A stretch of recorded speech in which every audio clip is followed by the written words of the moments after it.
There are 331.9 million people in the United States, and 1.2% of these people are clinically considered as psychopaths. That's around 4 million people, which represent half of New York's population.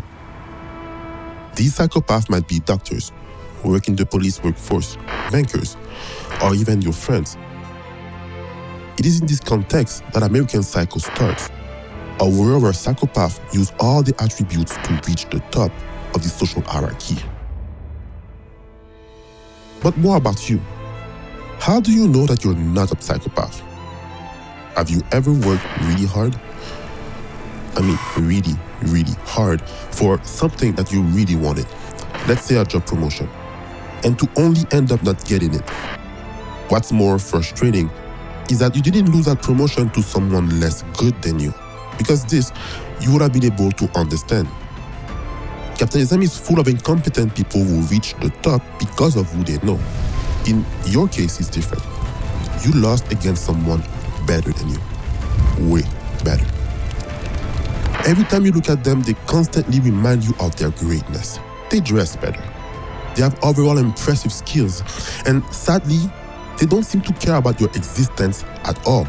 Ellen has mistaken me for this dickhead, Marcus Halberstrom. Because for them, you are the incompetent person in the room. However, it doesn't make sense since you have been working so hard. What is your reaction? Do you want to? Have you ever? I think it's exactly what drove Patrick Bateman crazy.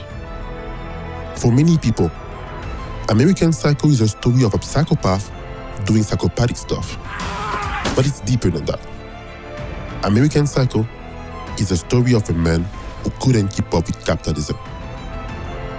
Our world is dark, cruel, and competition never stops. Capitalism is like playing two chess games at the same time. One where you're playing offense, and the other where you're playing defense. And you have to win both games in order to move up in the social hierarchy. American Psycho reflects capitalism, and a character like Patrick Bateman might be a victim of this system. Let's see why in this character analysis.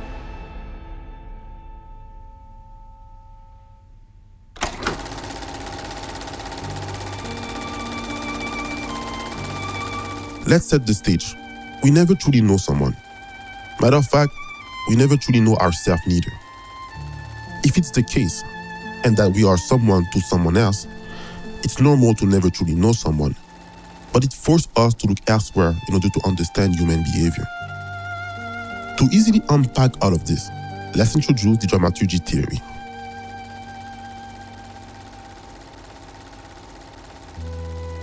Dramaturgy is a sociological perspective popularized by Erving Goffman. It's commonly used in microsociological accounts of social interaction in everyday life. In dramaturgical sociology, it's argued that the elements of human interaction are dependent upon time, place, and audience. It also suggests that a person's identity is not stable, and it's not an independent psychological entity, but rather it's constantly remade as the person interacts with others. To make it simple, you are always changing. In a dramaturgical model, interaction is analyzed in terms of how people live their lives like actors performing on stage. This theory is supported by other concepts that will help us better analyze Patrick Bateman's situation. Each concept is extremely important, and the third one, I'm pretty sure, will help you see your social positioning differently. The first one is the front stage and the backstage behavior. The front stage behavior is when you act in accordance with the social context. We have to provide food and shelter for the homeless.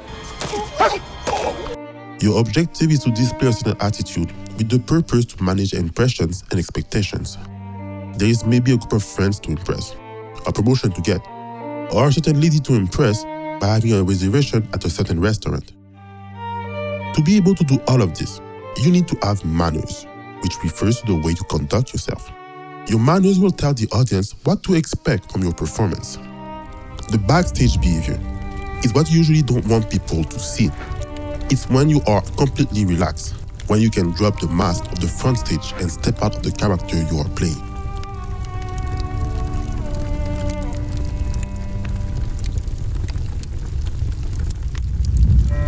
This scene is a perfect example of front stage and backstage behavior. Ugly bitch. I want to stab you to death, then play around with your blood. Patrick orders his drink like any respectable professional going out after a long day at work. But quickly we are able to witness what he really thinks about the bartender. Is he stressed or is he crazy? At first we don't put too much thought into it because it's something that we have all experienced. Frustration against a barista or a bartender who wasn't able to do their job properly. But Patrick's behavior goes a little bit further. The second concept is two different concepts that I will blend together in order to make everything easier for us. According to Goffman, these 7 elements are necessary to make your performance believable, and these 5 types of secrets will allow you to keep the control over the audience. Belief. The audience needs to believe in your act. The front. Your manners need to be controlled in order to set the right expectation to the audience. Dramatic realization. This is the specific things about you want the audience to know. These things will allow you to look accomplished.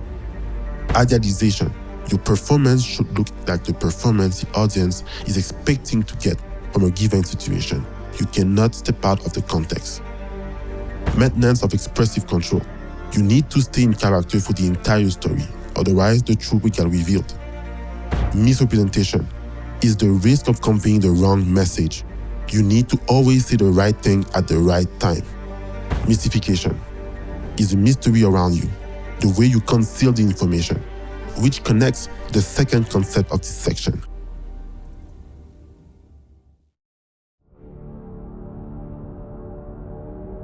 These 5 types of secrets are the best way to maintain this mystery around you and prevent the audience to access information. Dark secrets is the type of secrets that could compromise your image in front of your audience and make them change completely their views about you. Strategic secrets represent your capabilities, your know-hows, and your attributes that could allow you to succeed. Inside secrets is a type of secret that can increase the bonding with your audience. And trusted secrets is a type of secrets that need to be maintained in order to keep your integrity in front of your audience. Free secrets, the secrets of others, things unrelated to yourself that could easily be revealed to your audience. God, Patrick. The third concept is the concept of roles. For Goffman, there are 3 basic roles, each based on who has access to what information. More details about the role will be given throughout the video, but they are divided into 3 categories. The first one is the one dealing and manipulating information. You are basically the one informing everyone on a certain situation. This role is also the more important one, since it has a direct access to information. The second one is the one facilitating interaction between people who have access to a part of the information.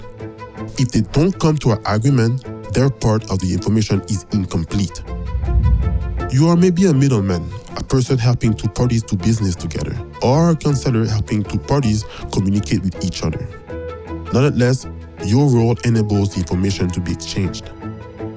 The third one, as you may have guessed, is not that important, since they are the ones suffering of the putting of the information into actions. For example, a group of employees suffering of the restructuration of their firm. Now that we have more knowledge about dramaturgy, the frame of the analysis will make more sense. The first thing we will do is to understand if Patrick Bateman is a psychopath. The second is to understand the social context because he's a victim of the system, remember? And the last one will twist your mind and is a bonus for the most motivated among you. Don't forget to subscribe and let's get started.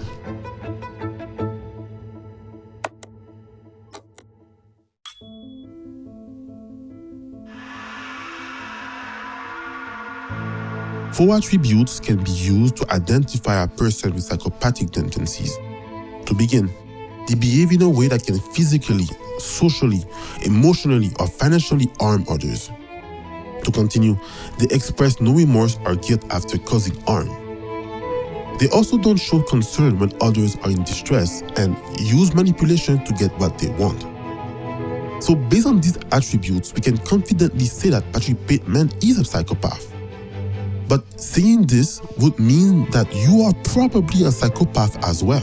Hyper users of social media, Instagram for example, and people who do a lot of anonymous shit posting are characterized by, what would you call it, domination by those 4 traits. And part of the reason for that, this is very dangerous to our whole society. And this isn't a trivial problem, because if the psychopaths multiply enough, they take the whole society out. According to some research, it's not 1.2% of the population that could be considered as psychopath, but up to 30%. We also need to remember that we are watching American Psycho as if we were in Patrick's mind. It's exactly like what they did with Frank Underwood from House of Cards. Being inside their minds make you feel everything 10 times more as a viewer. So most of the time, we are watching Patrick watching something. And when we are not watching Patrick watching something, we are looking at him and can see how bad his mind is.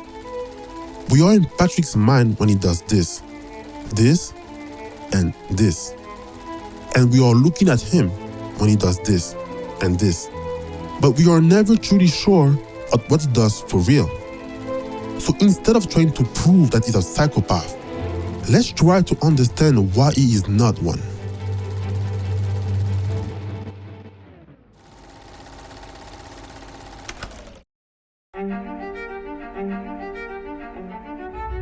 First, Patrick only kills people that he will never see again. For example, the lady of joy with who he was having fun, if you see what I mean. The homeless man who was begging for money, and Paul Allen. Even though Paul Allen's case is a bit more complicated. Second, all the murders are linked to Patrick's insecurities. For example, the homeless man represents the fear of not fitting in and the inability to succeed in this competitive world, which will result in Patrick becoming poor and losing all the respect he gained. The lady of joy represents the fear of being dependent. Not being independent means that some people have some level of power over you and can basically do whatever they want with you. By paying the lady of joy, Patrick is able to gain control over her, and it shows us that everybody can be bought at the right price. And Paul Allen represents the fear of losing against the competition. Third, Patrick ended up confessing his crimes, so he does show remorse and guilt. Or maybe it was just societal pressure. Early in the movie, we understand that Patrick Bateman leaves nothing to chance. He follows a perfect morning routine, wears impeccable suits, and has nearly flawless business cards. Patrick behaves this way because the social structure leaves him no choice. His ultimate goal is to fit in. The thing is that they lie to us. It's not lonely at the top. It's quite the opposite. There are so many people that things get decided on appearances. So what you do, with whom you do it, when you do it, what you wear, how you act, is almost as important as the outcome itself. So you can understand that maintaining the front stage behavior can become extremely difficult. Everyone at the top is your competition. They're all trying to find out about your strategic secrets in order to get the edge over you, or your dark secrets in order to destroy your reputation with the group.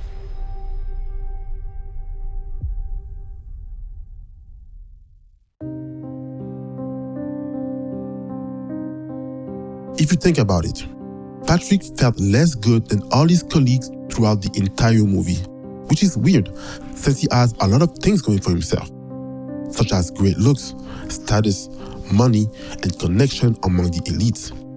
Yet, Patrick can't value what he has, despite owning the same thing as his colleagues, the same credit cards, apartment, and suits. Perhaps you haven't noticed, but Patrick looks exactly the same as his colleagues. Or his colleagues looks exactly the same as Patrick. Is it the uniform of a Harvard graduate working at a fancy New York bank? Or does he do it as a strategy to fit in? Looks are extremely important among the elites. Don't forget, things get decided on appearances. So when you are at the top, you actually don't have to work. Patrick Bateman is an important man, but he doesn't put the work in. At least, not anymore. The role he's playing is not actually the one he thinks he plays. In his mind, Patrick thinks he plays the first role, who inform others and set the trends. However, in reality, Patrick plays the third one, the role of the colleague who exists only when group events happen.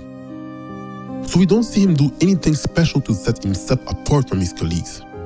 This is maybe why Patrick needs to convince himself that he has nothing to do with the homeless man. Both men are stuck in poor mental and social conditions and are doing nothing to improve their situations. The homeless man is not trying to find another job, and Patrick is not trying to outdo his colleagues. Is this the consequence of fitting in? Be so much engraved in our role that we can't get out of it even if it's bad for us. Capitalism goes fast, really fast, and it never stops, as I said earlier. So it's hard to keep up sometimes. American Psycho, as a movie, showed us a main character who cannot fight this fight without staying mentally sane.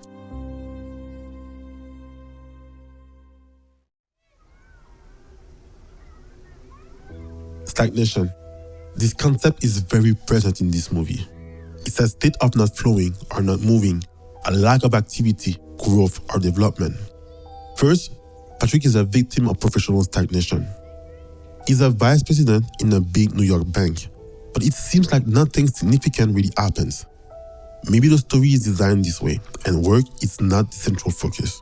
After all, when you are at the top, you don't have to work anymore. Which gives Patrick a lot of time to compare himself to his friends. And as we say, comparison is the thief of joy.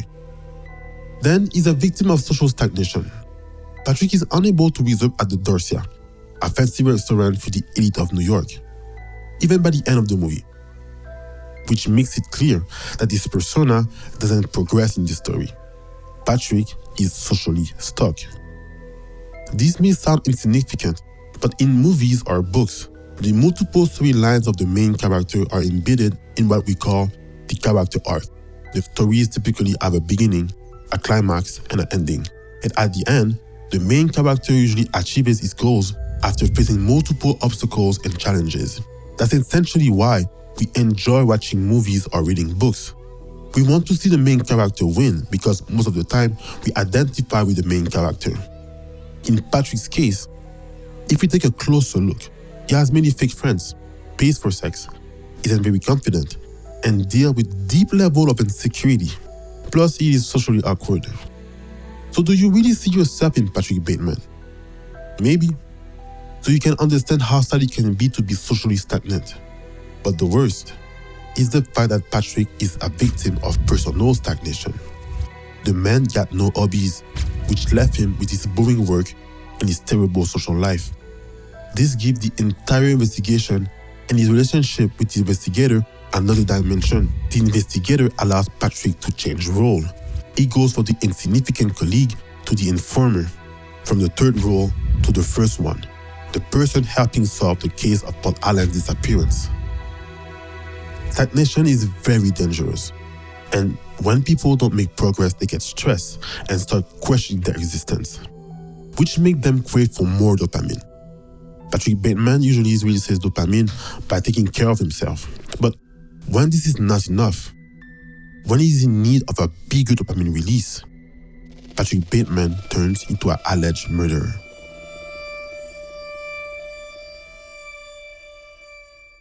Does being conscious of our madness make us normal? Because this is what American Psycho is all about. Either Patrick is a real psychopath and needs to be stopped, or he's crazy and needs to be helped.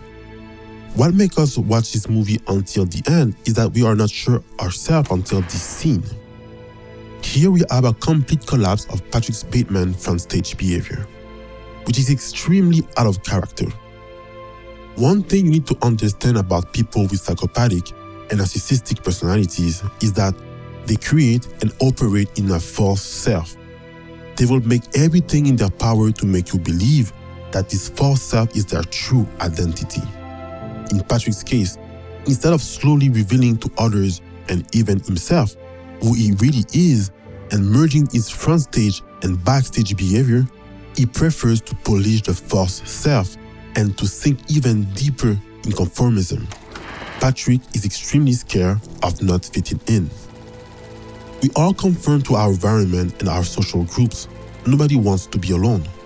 However, the goal is to slowly allow our backstage behavior to come in the front in order to allow our performance to be more sustainable. But what happens when you conform way too much at the expense of the real you because of your fear of rejection? The answer is simple. You just break down. And the consequences of this breakdown are devastating because the false self is revealed to the audience. From this point, there are no more ways to make your front stage behavior believable anymore. The psychopath has been unmasked, and for this type of people, this is as good as being dead. The saddest thing is that psychopaths and narcissistic people are doomed from the get-go because they are not able to regulate themselves alone. For example, you are not included in a group joke because you were not there at that time. You don't have the full context. In order to keep the momentum, the group didn't take the time to explain, and they dive into the joke. For a moment, you felt excluded, but you can understand. And after a brief moment, you get over it. The psychopath or narcissistic person cannot do this. They have a sense of grandiosity which doesn't allow them to not be the center of attention. They will start discarding and devaluating the group, and depending on their proximity to the group, their rage can have no limits. You can understand now what happened to Paul Allen. The psychopath or narcissistic person needs to be a part of a group, but that need also make them vulnerable to the role they play in this said group. You see, Patrick has difficulties finding his place between the role he would like to play in the group and the role the group forces him to play. And this struggle creates the collapse of his front stage and backstage behavior, the collapse of the false self, and the collapse of the psychopath.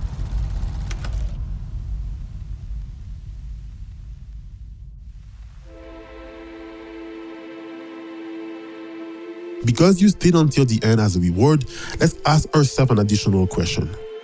What if your front stage performance was so good that you were able to fool everyone? In Patrick's case, it would mean that nobody believed that he's a monster getting dopamine hits by killing others. Which means that Patrick is able to walk away without any problems because he just can't be considered as a potential suspect. This is where American Psycho goes from a critic of capitalism to a critic of the elites.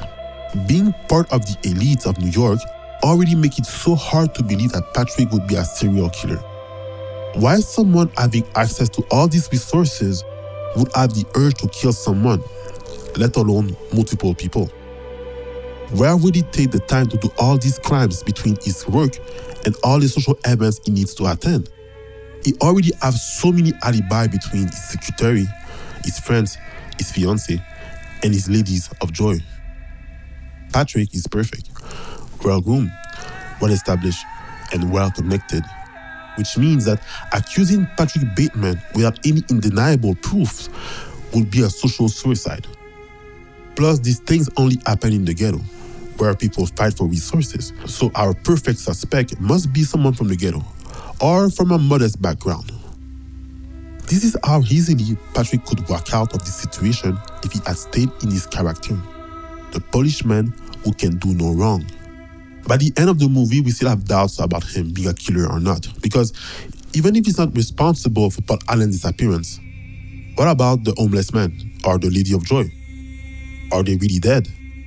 Or maybe his crazy episode was an act, and the trick he used to cover his first two murders and get out of the Paul Allen situation. Who knows? Social biases can trick our minds.